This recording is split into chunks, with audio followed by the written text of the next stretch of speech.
Hello there, my name is Edgar Romero, and this is the Out of Office Chat, where I talk about life outside the office. And today, I want to introduce the mystical nature of coincidences, aka synchronicities. Thank you so much for joining me. I really appreciate it. Before diving in, please subscribe to the podcast, like this episode, and follow me on Instagram. It would help the podcast grow, and it would mean a lot. That being said, I believe a lot of us have experienced this. We think of a friend and receive a phone call from or find a picture of them not too long after. We have a dream we can't forget that eerily reflects life events. We encounter obscure moments back to back that are loosely but definitively tied to one another. This is what this episode centers around: high strange coincidences or synchronicities. I'll share some famous cases in the field as well as some personal synchronicities I've experienced as I explain the topic going forward. But first, a definition. Webster's dictionary defines coincidence as... Just kidding. No. I want to provide a coincidence as I see it, right? To me, a coincidence is two or more seemingly unrelated events tying together. Pretty straightforward, no? It can appear mundane, right? You're thinking of a friend and then they give you a sign, or you think about getting a cup of coffee and your friend brings you a cup of joe, But it's when these coincidences become more complex that they evolve into something that's called a synchronicity. So, coined by Carl Jung, a Swiss psychiatrist, a synchronicity is like a coincidence but on steroids. That said, it involves multiple players, multiple experiences over vast periods of time, and often tying back to a strong emotional connection. And you might think to yourself, well, Edwin, you might be reading too much into this, which is fair, but it is a topic that has a lot of research behind it. I dug into it a little bit. First thing I came across was a book called The Incredible Coincidence by Alan Vaughan. He deep dives into 150 cases of coincidences. Now, I will say a lot of them are tied to his personal experiences, but I wanted to just dig out the ones that are tied to historical figures. So right off the bat, there are a few well-known cases. The first being The Wreck of the Titan. It's a book written by Morgan Robertson. It also goes by the name of Futility. It was published in 1898. It features a fictional British ocean liner named Titan. It's a famous case due to its similarities with the sinking of Titanic in 1912, almost 14 years later. Both sank in the North Atlantic, exactly 400 nautical miles from Newfoundland.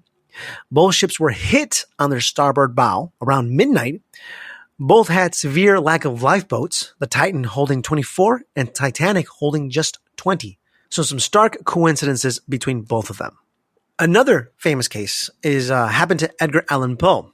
Edgar Allan Poe released a poem or a book in 1838, the narrative of A. Gordon Pym. I think it's a story, not a book. So in the story, it describes three survivors of a shipwreck. They kill and eat the ship's cabin boy, whose name is Richard Parker. In 1884, the Times periodical reported that there was a trial taking place of three survivors of a shipwreck. They were being charged for murdering and eating the ship's cabin boy, whose name also happened to be Richard Parker. So you see, from the time that Edgar Allan Poe wrote the story in 1838 to the actual trial taking place in 1884, there's a difference of, 6 years? And both the cabin boys, both the scenarios are the same. There's a shipwreck, and then the crew ends up killing and eating the cabin boy, and the cabin boy, his name is Richard Parker in both cases. And the last initial coincidence or synchronicity I want to share happens in the 1890s.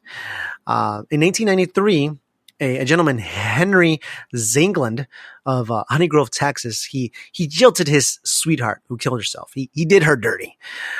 Her brother tried to avenge her by shooting Zingland, but the bullet only grazed his face and it buried itself in a tree behind Zingland. The brother, thinking he had killed Zingland, committed suicide not too long after. Zingland survived. In 1913, Zingland was cutting down a tree, the very same tree that buried the bullet, and it was a tough job, so he decided to go ahead and blow it up with dynamite. The bullet that was buried in the tree shot out upon the explosion and went through Zingland's head, killing him. So a couple of notable cases just right off the bat. As I was going through the incredible coincidence, there were a lot of references to Carl Jung. Now, I've heard of Carl Jung a few times. I decided I've heard of him at a high level, but I never really dug into his work. And it'll become apparent why it's so difficult to dig into his work.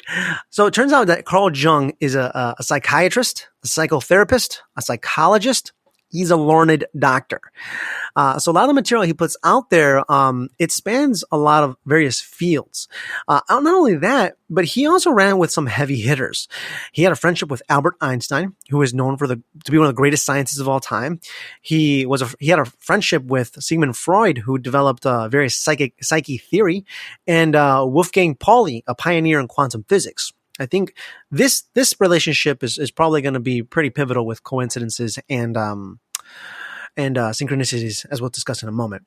But regarding Freud, although they were friends at one point, Freud believed Jung's research into synchronicities were the fake work of the occult. He didn't believe in it. He thought it was hosh-posh. I believe that's how you say it. In 1909, they had begun arguing on synchronicities. Jung says, "I had a curious sensation. It was as if my diaphragm were made of iron and was becoming red hot. At that moment, there was such a loud noise coming from the bookcase, and it both startled us like an alarm, fearing that the thing was going to fall over us." Regarding the connection between the phenomenon and Jung's emotions, I think it's a pretty wild coincidence because, Freud and Jung were talking about the topic, and it was riling up Jung to the point where the bookcase cracked. But regarding this, Freud said, "Oh, it's sheer bosh. Oh, it's ridiculous." To prove his point, Jung then insisted that it would happen again, and boom, a loud crack came from the bookcase once again. But after this, they had a falling out. They were no longer broskies. Jung and Freud went on their separate ways. Jung, he continued to study in various fields. Freud, he's looked at for setting the precedence on a lot of theory. A lot of his stuff has been disputed. But I wanted to understand Jung's theory on synchronicities a bit more. So I came across Synchronicity, The Marriage of Matter and Psyche by Pete David. I'm glad I picked up this book as it not only covered Jung, but other researchers in the same space studying synchronicities. It made reference to the Red Book, which was Jung's kind of autobiography. It was published 50 years after his death. It was centered around his life, Jung's life, significant examples of synchronicities, and one of the most significant being that he had a dream in 1913 that showed Europe covered in blood and embroiled in turmoil. Now, a year later, in 1914, World War I broke out, and Jung realized that the nightmarish dreams and visions made sense based on the outbreak. As I began to read some of these books, particularly Synchronicity, The Marriage of Matter and Psyche, and The Incredible Coincidence, Jung believed that coincidences were not random events, but they were indicative of a deeper connection, a deeper meaning. He felt that these experiences were a sign of interconnectedness of all things, and that they were to be seen as a form of communication from the universe's unconscious, which is a lot, saying a lot, right? But what's interesting about this is that Hinduism, and I think to a degree Buddhism, believe that the universe is alive. That there is consciousness that is tied to the universe. So I thought that was a really nice tie. Where it begins to get a little trippy is speculating where we might find the consciousness of the universe. I know we're talking about coincidences. I know we're talking about synchronicities, and it's now we're talking about consciousness. It's going to get a little trippier than this, but bear with me, right? So researchers that believe synchronicities were tied to quantum physics, and let's follow that train of thought. Jung states that life is an illusion. He says that our bodies at the atomic level are just particles moving at the speed of light. At the quantum level, we can distinguish between energy and matter and between waves and particles. And at the subquantum level, Jung speculates is where consciousness exists.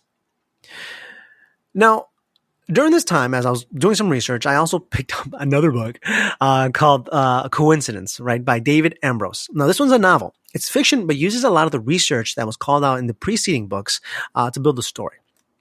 There's a great line as it ties to quantum physics and physics. It is fact that the deeper you look into matter, the less material it becomes. Cells are made of atoms, and atoms are mostly space. Then down below, we're into quantum indeterminacy. Quarks, gluons, and now these strings. Suppose that the universe isn't made up of any one thing that we can finally put our finger on and say, that's it. So suppose that all that ever matters is that when we look at something closely enough, it turns into something else. Mass becomes energy, a wave becomes a particle, and particle becomes a superstring. Matter has no more physical substance than a thought.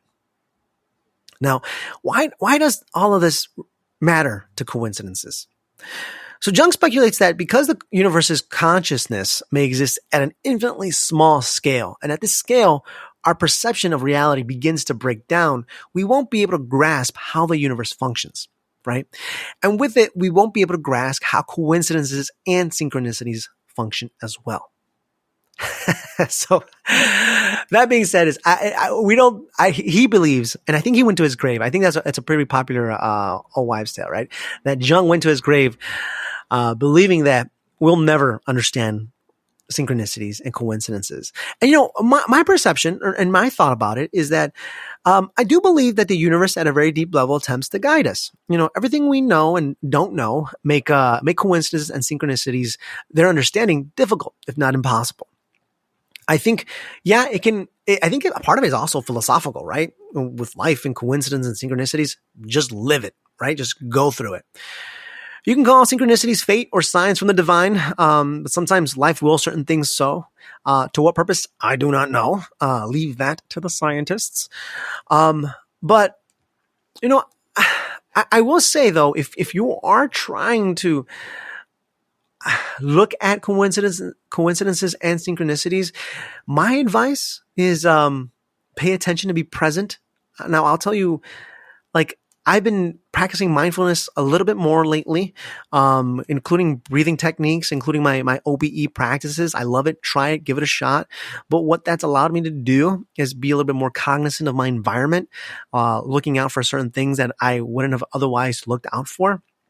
I mean, it doesn't have to be a huge spiritual or philosophical change. Literally, put the phone down and watch the world. Like I said, it is tied to mindfulness, right? With that, I will say I do have a couple of experiences that I will share.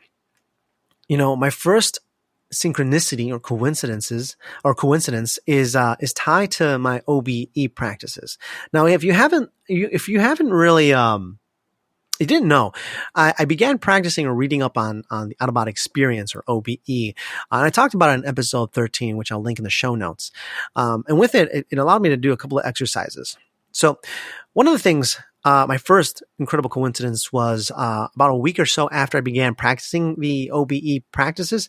I was laying in bed, right? And the goal is to make your body fall asleep while your mind is still awake. And it's not uncommon when you get to that point where your body's heavy and you're awake that you begin to see things in the room. So as I was there, my eyes half open, everything is a little blurry. I began to see a shadow come through my bedroom door. And the shadow, it was a woman. And it came right by my head, right by my bed, right by my head, sat down. It's almost as if I felt their presence right then and there. And that's when I realized that the person there was actually a friend of mine named Claire. Claire was telling me that our mutual friend, James, was in trouble, that they were stressed and needed help. And at that point, I just snapped out of it. I got up and I'm like, whoa, what was that all about?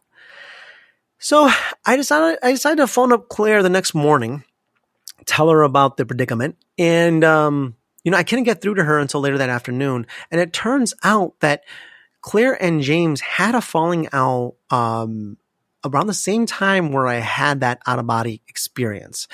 Now, what was nuts is that Claire was highly distressed, emotional, and she got to the point where she was crying. And how did that happen, right? I don't know. I don't know how that happened, but it's such a strong coincidence or synchronicity that as I'm practicing my OBE, I get a visit from Claire telling me that James is distressed. Now, it wasn't James that was distressed in the experience. It was Claire. So it was inverted, but still a pretty darn strong coincidence. The second coincidence I want to share is it happened approximately 12, 13 years ago. I had gone down for bed. I began dreaming in my dream. I'm on the highway. I'm heading home. And out of nowhere, this big ball of stone just falls in front of my hood, and it wipes out the right side of my car. Right, so all of that's gone. But this stone has a mind of its own, so it moves behind me, and I'm looking at it through my rearview mirror. And as I'm looking through at it, it's just wiping out all the cars that are there. Right, and all of a sudden, it just lands square on top of me. Boom, I wake up. I was not sure what just happened. It was a little creepy. At the same time, I wanted to find out more. So I tried to go back to sleep and try to relive that dream. It didn't happen. The next morning, I'm talking to my mom. And then she's telling me, like, did you hear about that family in Indiana last night? And I was like, no, I did not. And she tells me that a family of Ecuadorians, I'm Ecuadorian, they were on their way visiting some family, I believe, in Indiana. And as they were on the road, a deer jumped in front of their car.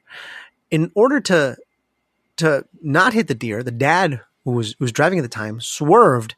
And unfortunately, it flipped the car over.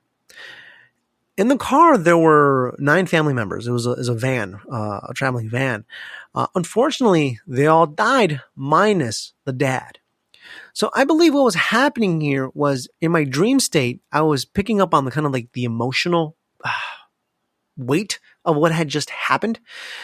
Knowing my schedule at the time, I probably went to bed pretty darn early, and it wouldn't make sense how I would know. So a really strong correlation between the dream as well as what had happened to members of our community. So where does that leave us, right?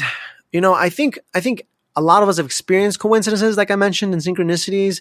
If you've had any strange coincidences or synchronicities, please reach out. I would love to hear them. With that's all I got. I hope you've enjoyed this episode. You can find the links to the books in the show notes. Hit those like and subscribe buttons. I appreciate y'all dropping in. And if anything, I'll catch you on the next one. Take care.